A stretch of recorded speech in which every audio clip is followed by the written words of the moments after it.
Salut à tous et soyez les bienvenus une fois de plus sur notre séance de formation sur le trading pour débutants, théorie pratique. Et aujourd'hui, nous allons voir le 5e chapitre qui se porte sur l'analyse technique. Qu'est-ce que c'est que l'analyse technique? Vous attendez analyse technique, analyse technique, analyse technique. Qu'est-ce que c'est?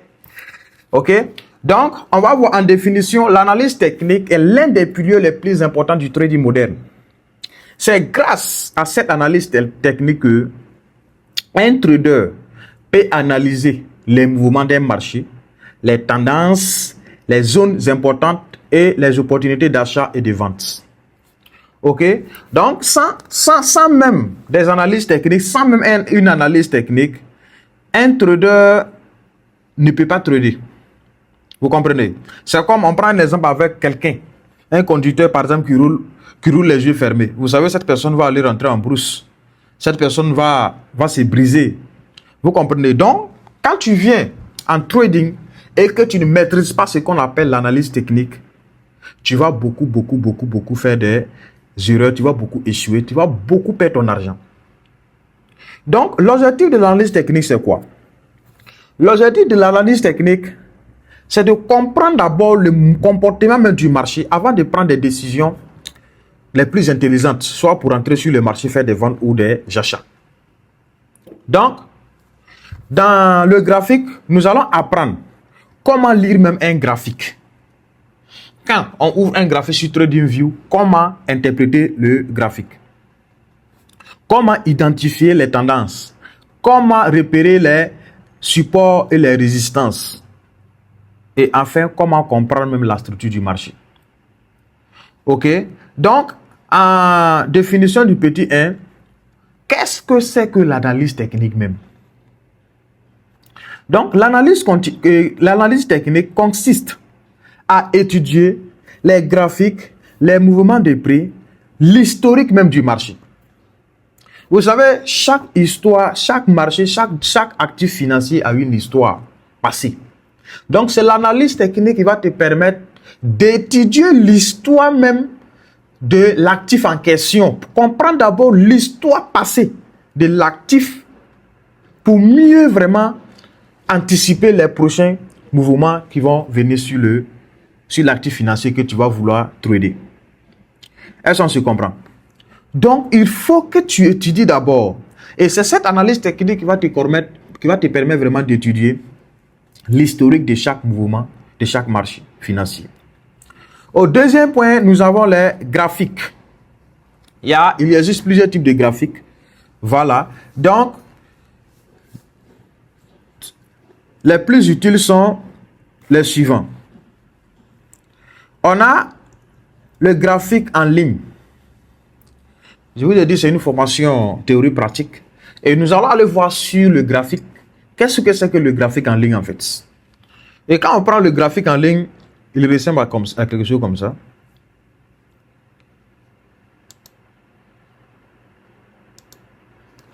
Très bien.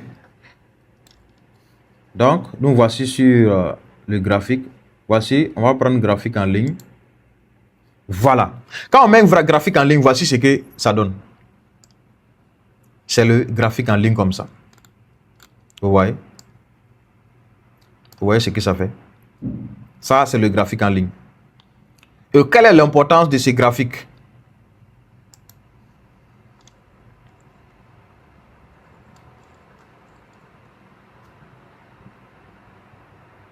Donc, l'importance de ces graphiques, c'est quoi? Il relie les prix avec une ligne.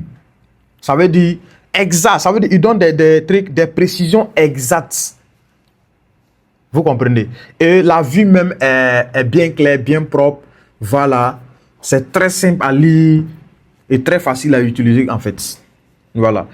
Au grand B, nous avons le graphique en bas. Et on va aller voir à quoi est-ce que ça ressemble. Le graphique en bas ressemble à quoi?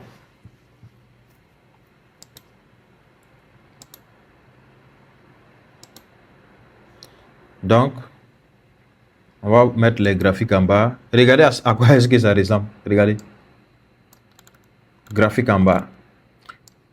Vous voyez? On dirait des bâtonnets. Vous voyez, ça c'est le graphique en bas. Au grand C,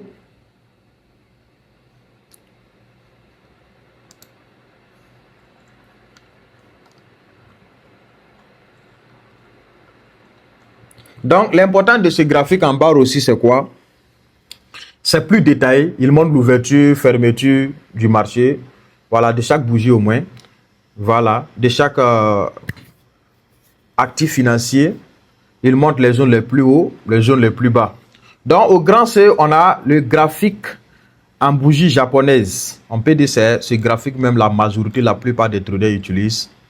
Et on va le voir à quoi est-ce que ça ressemble, graphique en bougie japonaise. Donc, on prend les bougies.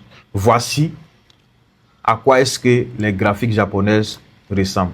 Donc, c'est les bougies les plus utilisées même au monde. Voilà. Vous comprenez? Et on va aller voir pourquoi les bougies graphiques, les bougies japonaises sont les plus utilisées au monde.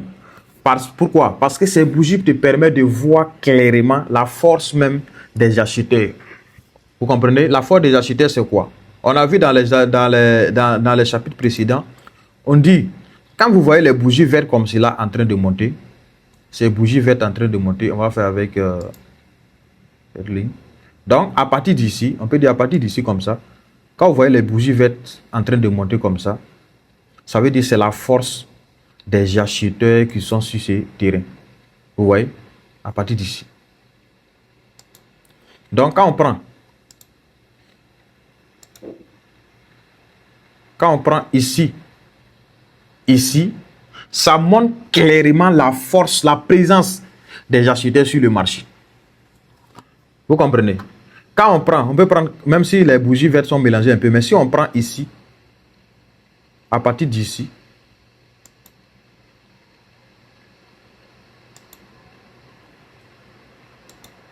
ou soit, on va aller en arrière voir. Très bien. Si on prend aussi ici, à partir d'ici, de ce sommet à ici,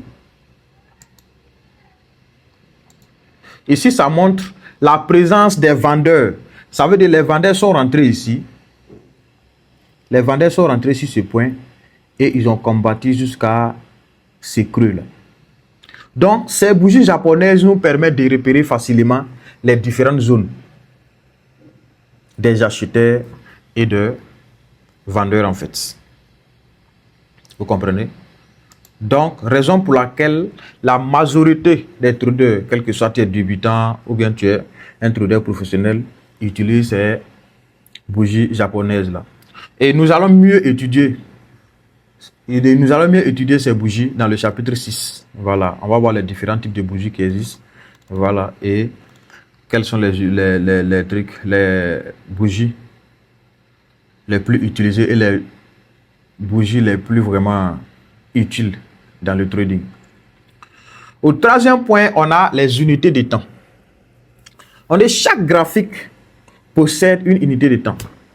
Par exemple, quand on prend l'exemple du graphique que nous venons de voir, quand on va aller sur le graphique, vous allez voir 1 minute, vous allez voir 5 minutes, vous allez voir 15 minutes, vous allez voir 1 heure, vous allez voir 4 heures, vous allez voir daily, D1 qui est le journalier. Pourquoi les unités de temps sont très importantes dans le trading? Pourquoi? Parce qu'elles montrent les différents comportements du marché, les différentes opportunités du marché. Vous comprenez? Du marché. Donc, il y a des traders, il y a certains traders qui se basent uniquement à partir même, soit de 15 minutes, 5 minutes, 1 minute pour trader. Il y a d'autres qui après, qui vont venir faire les analyses, soit 1 heure en descendant, soit 4 heures en descendant, soit des daily en descendant. Donc, tout dépend du type de trading que chacun veut faire en fait. Vous comprenez? Donc, on dit ici, un scalper, c'est quelqu'un qui ne dit pas sur le marché. Quand il rentre, rapidement, il sort. Un scalper utilise souvent 1 minute, M1 qui est 1 minute, M5 qui est 5 minutes. Vous comprenez? Maintenant, un trader long terme préfère le daily, journalier et le 4 heures. Ça veut dire que ces analyses commencent à partir de daily, journalier et de 4 heures. Lui, c'est un trader qui veut étudier et puis prendre des positions laissées. Ça va durer. Voilà. Mais un scalper, c'est quelqu'un qui vient, il analyse, il prend des opportunités tout court, à court terme, et puis il ressort. Est-ce que vous comprenez? Donc, on va aller voir ça sur le graphique. À quoi est-ce que ça ressemble? Ces unités de temps. Donc, quand on vient sur le graphique, regardez déjà, on a le D ici, qui veut dire daily, qui veut dire journalier. On a 4 heures ici. Et regardez ce qui se passe en daily. Regarde. Quand on vient en daily, regardez ce que le marché est en train de fabriquer. En daily, voici la bougie de daily. On avait une bougie qui était une bougie entière, mais la bougie est en train de régresser jusqu'à ce point-là. Et qu'est-ce qui fait cela? Ça dit tout.